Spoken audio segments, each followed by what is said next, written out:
Assalomu alaykum savoqlashlar. Hozir biz arab tili grammatika darsligimizning 5-darsini o'qiymiz. Biz ilgirki soatlik darslarimizdan boshlab arab tili grammatikasining xaritasi bo'yicha ma'lumotimiz.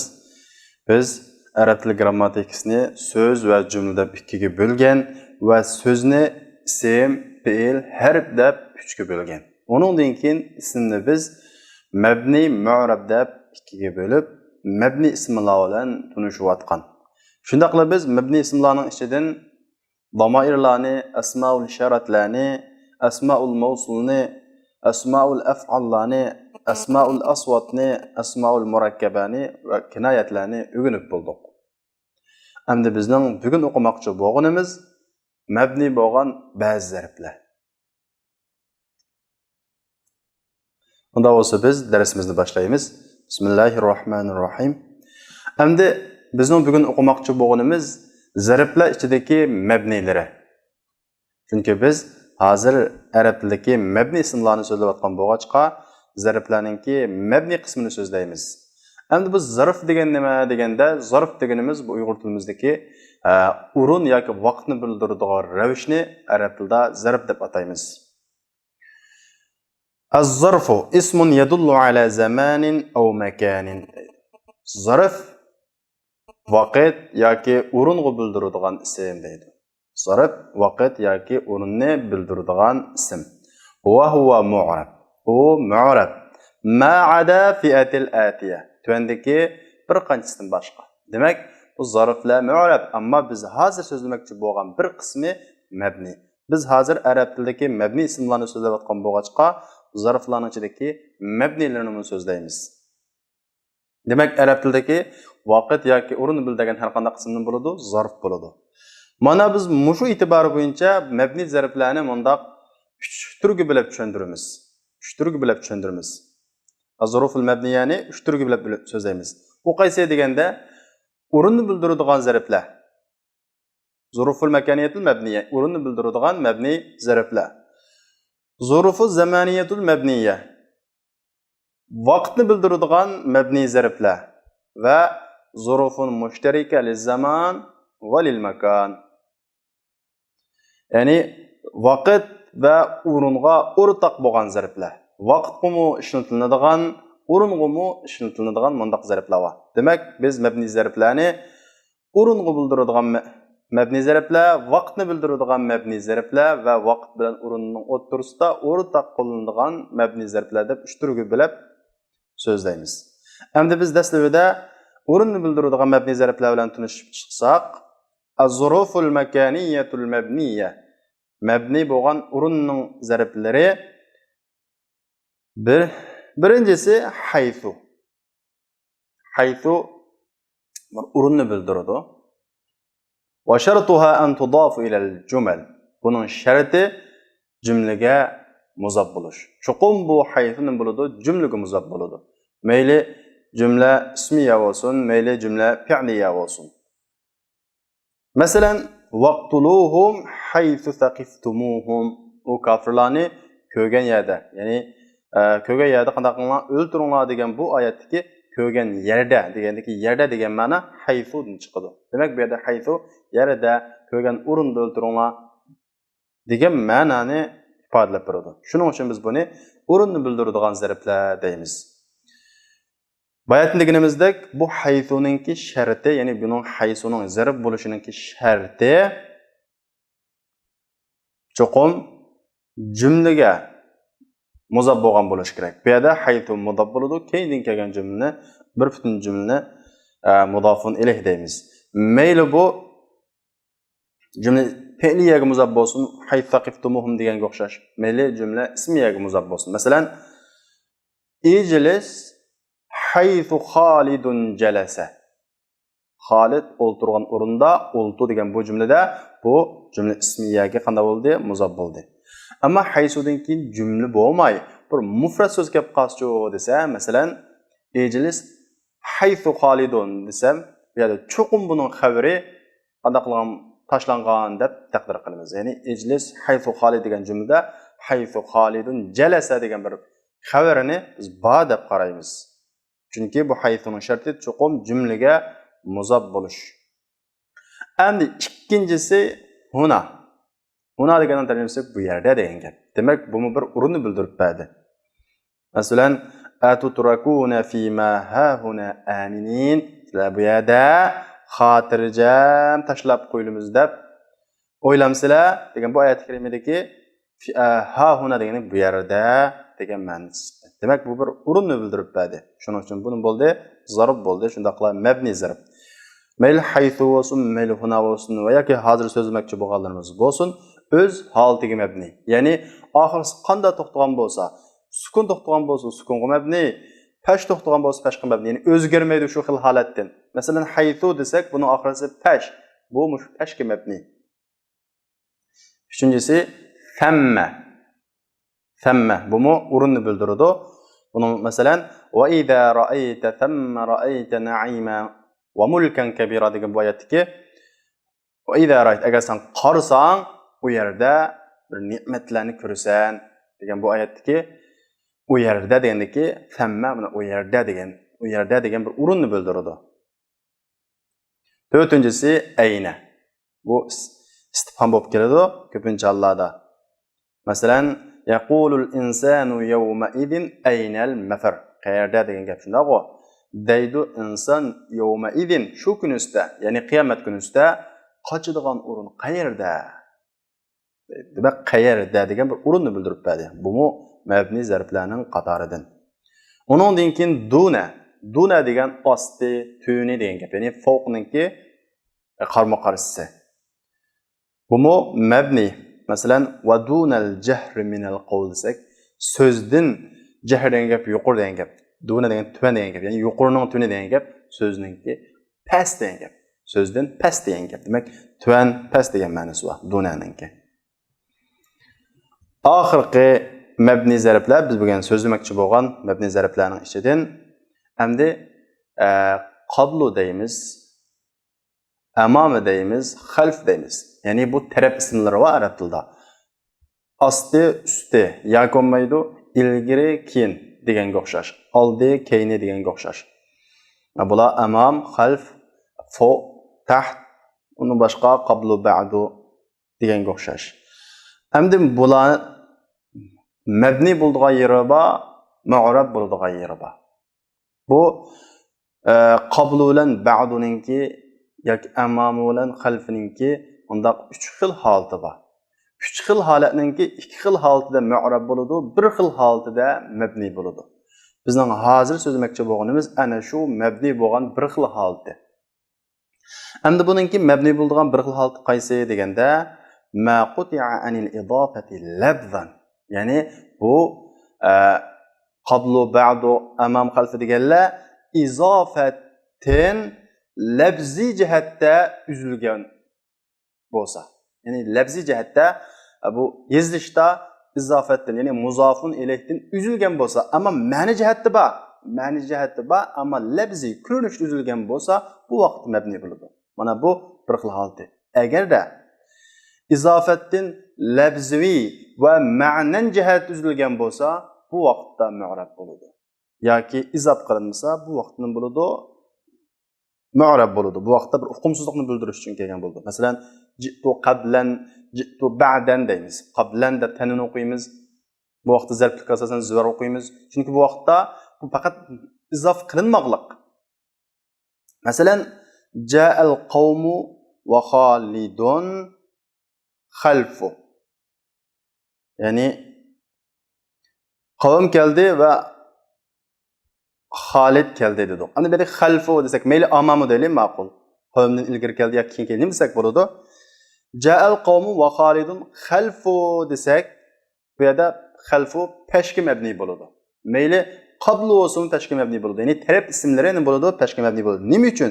Chunki bu yerda buningdagi muzofun ilayh labzan, ya'ni ko'rinish qanday qilingan, tashlangan. Ma'ni jihatda bor deb qaraymiz. Ya'ni ma'ni jihati nima deb bor desa, ja'al qawmu va Khalidun khalfahum, ya'ni qavm keldi, xaloyiqlar keldi, Khalid ularning keyinda keldi degan bir ularning degan bir buningki muzofun ilayh qanda bor. Buning ma'ni jihati biz bor deb qaraymiz. Ana labzi jihatda tashlanib, ma'nan jihati ba deb qaralgan vaqtida pashki mabni bo'ladi. Masalan Alloh taolaninki lillahil amru min qablu va min ba'du. Bu yerda bu pashki mabni bo'lgan. Nima uchun? Chunki bu yerda muzofun ilayh ma'ni jihatda ba deb qaralgan. Garchi lafzi jihatda tashlangan bo'lsa-mu, mana shuningda bu lafzi jihatda tashlanib, ma'ni jihatda ba deb qaralgan vaqtida bu asmaul jihat, ya'ni taraf ismlari va xalf va ba'dular tashki mabni bo'ladi. Agarda bu yerda xalf amam qablu degan bu ravishlar faqat izof qilinmagan bo'lsa, faqat izof qilinmay buning keyinini hech qanday muzofun ilayh yo'q deb qaralgan bo'lsa, bu vaqt nima bo'ladi? Mu'rab bo'ladi. Masalan, ja'al qawmu xalidun xalfan amaman qablan deganga o'xshab tanwin o'qiyverdik. Zarf fakasatan zar o'qiyverdik. yoki buni lafziy jihatda va ma'ni jihatdan qanday qilinib ketgan izofat beydi, ammo lafziy va ma'ni jihatda izofatni uzilib ketgan deb qaralgan bo'lsa-mu, bu vaqtda buni bo'ladi? Mu'rab bo'ladi. Ya'ni o chaqda min kelgan bo'lsa, zir o'qiladi. Masalan, lillahil amru min qablin va min ba'din deb bunda o'qiladigan qiroatlar bor. Chunki bu ba'zi qiroatlarda keyin muzofun ilay lafziy va ma'ni jihatda tashlanib ketgan deb qaraydi. Ammo jumhurning qiroatida bunda lafziy jihatdan tashlanib ketgan, ammo ma'na jihatdan bu yerda muzofun ilay niyat qilinadi deymiz, niyat qilinadi deymiz. Maqsad qilinadi deymiz. Mana bu mabni bo'lgan o'rin ravishlari. Endi biz mabni bo'lgan vaqt ravishlari bilan tunishib chiqamiz. Birinchisi iza. Bu vaqtda degan ma'nosi va kelgusi zamonni bildiradi. Bu jumla fi'liyaning beshiga kiradi. Bo'lib mu fi'l modining beshiga kelib ma'na jihatda kelgusi zamonni bildiradi. Masalan, iza jaa nasrullohi, Allohning yordami kelgan chaqda. Bu ko'pincha hollarda shart ma'nosini o'z ichiga kiradi. Masalan, Allohning yordami kelgan chaqda nima bo'ladi? Ra'aytan nas yadkhulun. Masalan, kishilarning Allohning dinga to'p-to'p kirayotganligini ko'rsa, va ko'pincha hollarda shartning ma'nosini o'z ichiga olib kiradi. Ammo faqat shartning ma'nosini o'z ichiga olmay qildigan o'rinlarmi-chu? Va faqat vaqt ma'nosini ham o'z ichiga oldigan, ma shart ma'nosini o'z ichiga olmaydigan o'rinlarim bor. Masalan, val-layli iza yaghsha wan-nahari iza tajalla degan bu oyat kalimalarimi? Bunda faqat shart ma'nosi yo'q, faqat zarf, ya'ni vaqt ma'nosi bor. Demek, mabni zarflarning birinchisi iza, kelgusi zaman uchun qo'llanadi deymiz. Ya'ni fi'l modining beshiga kelsa-mu, buning ma'nosini qanday qildi? Kelgusi zamonga. Masalan, jaa degan keldi degan gap, ammo iza jaa bo'lsa, Allohning yordami kelsa, hikmat shunday-ku, kelgan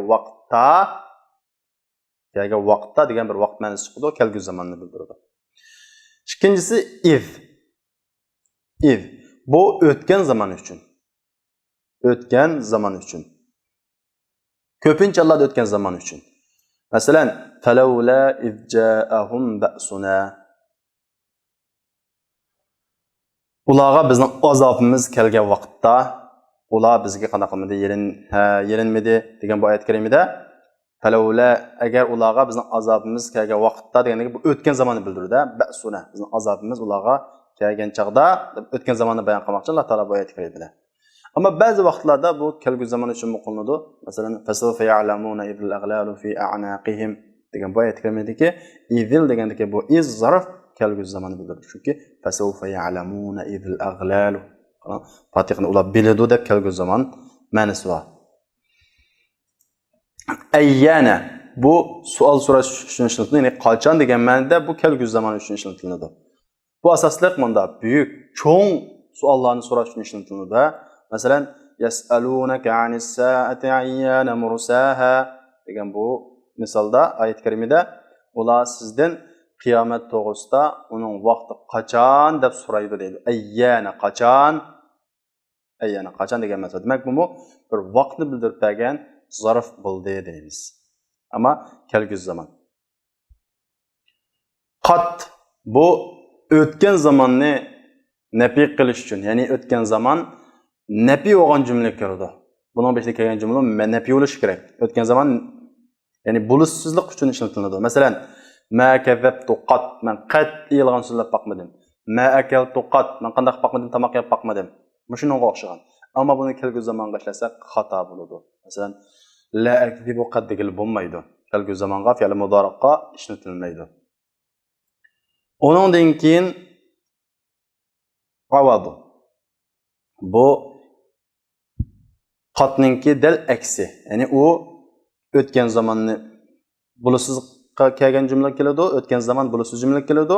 Bu avad kelgu zaman bulusiz uchun ishlatiladi. Masalan, la adribuhu avadu. La adribuhu ayvadu deganga o'xshash. Mana bu qat'iy degan gap. Uni qat'iy olmayman degan gap. Qatmu qat'iy, avadmu qat'iy. Ammo buning farqi bu kelgu zaman uchun. Amsi tunugun, al-ana hozir. Bu tunugun bu bir vaqt ravishi, al-ana hozir bu bir vaqt ravishi. Amsi xayrun min al-yawm. Tunugun bugungidan yaxshi deganga o'xshash. Ji'tul ana hozir keldim. Bularmi mabni. Muz munzo. Bu beri qilgandan beri yoki shu vaqtning ichida degan ma'nosini bildiradi. Bu o'tgan zaman uchun. Masalan, ma ra'aytuhu muz aw munz yawmil jumu'a. Uni juma kundan beri qanday qilmadim ko'rmadim. Muzmi shu menda, munzumi shu menda. Endi bu muz munzu muzaf bo'lib keyindan kelgan jumla bo'ladi, muzofun ilayh bo'ladi. Shunga munzu yawmil jumu'ati deb o'qiymiz. Yoki buni harfi jar deb harfi jarning babida so'zlaymiz. Ammo bu yerda mundaq bir masala bor. Bu munzu kelib, ba'zi vaqtlarda bundan keyin kelgan ism pashi qilib qolgan ahvollarni uchraydi. Masalan, ma ra'aytuhu munzu yawmul jumu'ati deb. Munzu yawmul jumu'ati deb. Bu vaqtda bunga qanday qilamiz? Bu vaqtda bu muzab bo'lmadi-ku. Muzab degan munzu yawmil jumu'ati desa, keyindan kelgan jumla bunga ismni muzofun ilayh degan bo'ladi desa, bu yerda bu munzu o'xshashla buni yerda bir jumlaga muzab bo'ldi deymiz, lekin bu yawmining pashi qilishining sababi uningdan ilgari bir fe'l ba, bu fe'l tashlangan deb taqdir qilamiz. Masalan, ma ra'aytuhu munzu yawmul jumu'ati bo'lsa, buning taqdiri ma ra'aytuhu munzu mada yawmul jumu'ati bo'ladi. Yani juma kuni o'tgandan beri degandiki, o'tgan degan mado degan fe'l yawmining beshida taqdir qilinadi. Shuning uchun bu yawmu mado degan fe'lning fa'ili bo'lib pashi qildi deymiz. Onundan keyin mata. Ya'ni qachon degan gap, masalan, mata qachon kelding? Demak, bu qachon degan bir vaqtni bildirib berdi. Shuning uchun biz buni vaqt ravishi deymiz. Bu mabni vaqt ravishi. Oxirgisi maqti anil idofati labzan. Ya'ni biz bayatdan urun ravishlarni so'zlagan vaqtimiz so'zlagan. Buning ichida vaqtni bildirganlarim bor, masalan, qablu ba'du deganga o'xshash. Ya'ni mayli qablu ba'du olsun, mayli xalf amamu olsun, bular ya'ni so'z desam, buning 3 xil holati va 2 xil holati mu'arab, 1 xil holati mabni. Mabni bir xil holati bizning bugungi darsimizga munosabatli tarafi. U bo'lsa-mu, bu muzab bo'ladi, lekin buning muzofun ilayhsi lafzan, ya'ni jumlada ko'rinishda tashlanadi, lekin uning ma'nosi ba deb qaralib, ba deb niyat qilinadi. Bu vaqtda buni bo'ladi, mabni bo'ladi. Masalan, lillahil amru min qablu va min ba'du. Mana bu yerda pashga mabni bo'ldi. Lillahil amru, ish Allohningdir, min qabl ilgari va keyin. Ya'ni bu sura Rumda kelgan oyat. Bu yerda qablu va ba'dudan keyin muzofun ilayh ba, ya'ni min qablil g'alabati va min ba'dil g'alabati. Ya'ni g'albadan ilgari va g'albadan keyingi ishlar Allohning degan gap. Demak, bu yerda qablu din keyin va ba'du din keyin mudofun ilayh labzi jihatdan tashlandi, ammo ma'ni jihatdan niyat qilindi, ma'ni jihatdan ba deb qaraldi. Mana bu vaqtda qablu ba'duning bo'ladi, mabni bo'ladi. Endi buning mu'arab bo'lgan 2 xil holati bor. Buni qisqacha deb o'tib ketay. Faqat izofat qilinmasa, masalan, ji'tuka qablan, ji'tuka ba'dan yoki ji'tu ba'dan deganga o'xshash, faqat bu qablu ba'du qana qilinsa, izofat qilinmasa mu'arab bo'ladi. Zarflik asosan zo'ra qildi deymiz. Bu vaqtda bu tankir deymiz, hukmsizlikni bildiradi. Yoki izofat qilinib, labzi jihatdan va ma'na jihatdan qanday qildi tashlanib ketdi, butunlay tashlanib ketgan bo'lsa, bu vaqtda, ya'ni qablu va ba'dudan keyin hech qanday narsani qanday qilmasak, izofat qilingan, lekin ikkilisi labzi manja tashilib ketdi deb qarasak, yana mu'rab bo'ladi. Shunga yana bir qiroatda lillahil amru min qablin va min ba'din deb minning sababi bilan ikkilisini qanday qiladi? Ziro qo'ydi, mu'rab deb qarab turib. Ammo bugungi darsning munosabatli bo'lgan tarafi bu yerdagi lillahil amru min qablu va min ba'du izofatdan labzi jihatda qanday qilinib ketgan, tashilib ketgan. Endi biz zarflarni mabni o'rin ravishlari, mabni vaqt ravishlari deb ikki turga bo'ldik. Undan keyin biz o'rin va vaqtga o'rtaq bo'lgan ravishlar deb uni bir ayrim so'zlaymiz. Ya'ni zarflarning ichidan o'ringa xoslari va vaqt xoslari va o'rin vaqtning o'rtasida o'rtaq, o'ringa mushtiladigan, vaqtga mushtiladigan o'rtaqlari bor. Zuruf mabniya mushtarika liz-zaman val makan. Makan va zaman, ya'ni o'rin va vaqtga o'rtaq bo'lgan mabni zarflar. Birinchisi anna. Anna. Bu o'rin ravishi bo'lib keladi, vaqt ravishi bo'lib keladi. Masalan, fa'tu harafakum anna shi'tum. Lekin zarlaqlarga xoligan o'rinda kelinglar degan bu o'rinni bildiradi va vaqt qanday qilinadi? Ishlatiladi.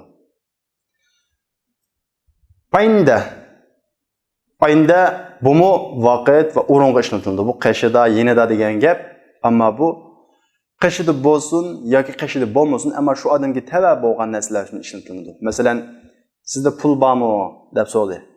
Bu so'g'uvchi bu maqsadda qashingizda pul bormi demoqchi bo'lsa-mu, aynda ishlatsak bo'ladi, yoki sizning ilkingizda, mayli kartangiz bo'lsin, uyingiz bo'lsin, sizning pulingiz bormi degan, qashida bo'lsin bo'lmasin, ilkingizda bor degan, bormi deganni maqsad qilmoqchi bo'lgan vaqtda yana ishlatsak bo'ladi. Lil a'yanil hadira, ya'ni qashida bo'lgan va g'oyib bo'lgan narsalarga qana qilinadi, ishlatiladi. Bumi vaqtga ishlatiladi, masalan, ayndal masjid, o'ringa ishlatiladi, masalan, ayndal masjid, masjidning qashida, aynda soat 8 bo'lganda degan gap. Aynda subh desak tongotqa vaqtda deymiz. Ya'ni bu nimani bildiradi? Vaqtni bildiradi. Masalan, indi 50,000 riyal, menda 50,000 riyal bor deganga o'xshash. Mayli bu uyimizda bo'lsin, qashimizda bo'lsin.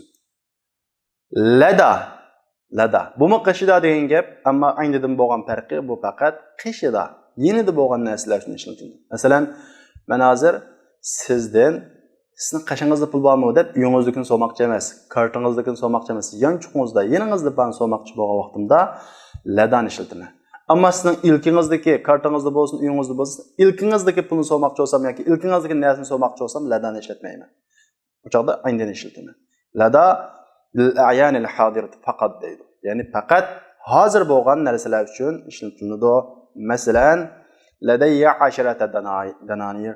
Menda 10 dinar va deganga o'xshash. Aynicha qashida bo'lsin, bo'lmasin. Masalan, menda 50,000 riyal bo'lsa, 50,000 riyalni besh endi ko'tarib yurmaydi. Chuqum kartasi bo'ladi, shundaqmi? Ladun bu vaqt yoki o'ringa o'rtaq ishlatiladi. Buning ma'nosi tarafidin degan gap, tarafidin.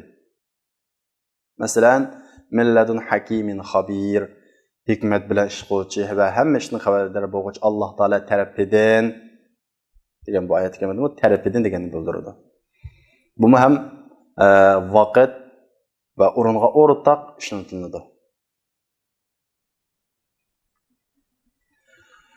Endi bu zarflar to'g'risidagi darsimiz mushayat oxirlashdi. Endi biz buning ko'nikmasini ishlaymiz. Birinchisi istaxrij az-zuruf al-mabniya ma'a zikri naw'iha min al-jumal at-taliya. Tuandagi jumlalardan mabni zarflarni uning turini bayon qilish bilan birga chiqaring deydi. Masalan, innahu yarakum huwa wa qabiluhu min haythu la tarawnahum. Jazman o salani ko'radi. Sizlar uni ko'rmaydigan o'rindan sizlarni qanday qiladi? Ko'radi deydi. Bu yerdagi mabni zarf qaysi? Haythu. Buning turi qanday? Makaniya. Ya'ni bu sizlarni sizlar ko'rmaydigan o'rinda qanday qiladi? Ko'radi. Wa idza ra'aw tijaratan aw lahwan infaddu ilayha wa tarakuka qa'iman. Agar ular tijoratni ko'rgan vaqtida yoki bir lahva, o'yin tomoshani ko'rgan vaqtida uningga yuguraydi degan bu oyatdagi ko'rgan vaqtdagi iza mabni zarb buning turichi zamaniya. Mushu bo'yicha yozsizlar. Ma qara'tuhu qat mabni zarb qaysi uning turi nima? Ma ra'aytuhu min qablu mabni zarb qaysi uning turi nima?